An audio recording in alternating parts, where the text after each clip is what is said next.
So from a branding and consumer culture perspective, we know that consumers understand companies or see companies as people with certain identities, as well as build relationships with them. So if we think about Apple in the first stage, we've seen them as a kind of an underdog person, someone who's challenging the mainstream, someone creative, somewhat brilliant character. And that alone is a very compelling position within a market. And Apple has been living up to that myth for a very long time. So if we look at the changes that we had in recent years, where Apple actually turned into a dominant market force, we would think, oh, this underdog is no longer working. Maybe Apple is going down now since it lost that compelling position.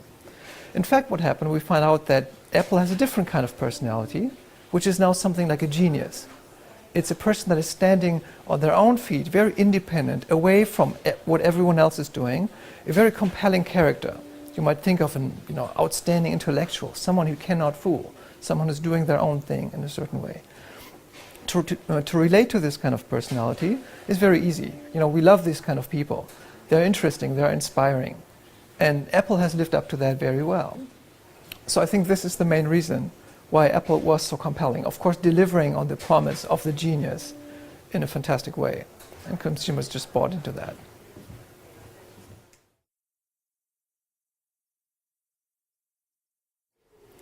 Well, if we look at the situation right now, after Steve Jobs died, and the situation that we're having right now, if we use the same analytical framework of relationships and personality, and look at the relationships that we see, the communication that Apple is putting out these days.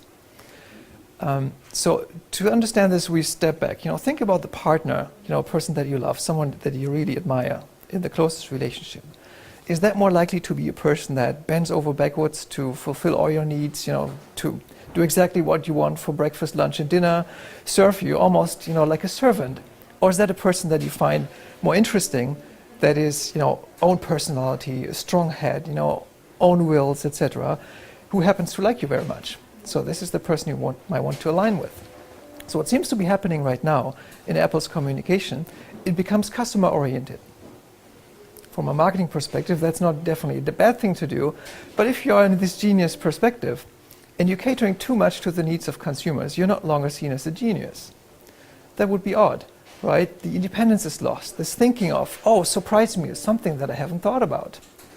And this is what the communication we see right now. We have the story about going out to reaching out to Chinese markets to have a cheaper phone for them. Or the idea of consumers want medium-sized tablets, therefore we're considering options of doing that. Everyone is now into these wristband, etc. gears that Samsung has just offered. So we kind of trying to cater to consumer needs. This is something that Apple has maybe done, but not in that same way. This language is changing. Just look at the last ads that they aired on TV. It could be any ad. It has nothing to do with Apple, as it was before. So we see a situation in which the genius position seems to be eroding, and we're not sure what's happening. So what I think is that this eminent position that Apple had might be eroding, but they're still going to be very good at what they're doing, as well as Samsung is fantastic with what they're doing, and many other competitors make a fantastic job in providing these awesome products. We love these technology products, and that's not going to change. So if that genius might have died or is changing, I don't think that the market is changing very much. It's possible that Apple will lose these enthusiasts, that will lose the passion that the brand has, and that it's becoming a more functional market and less about these strong brand relationships.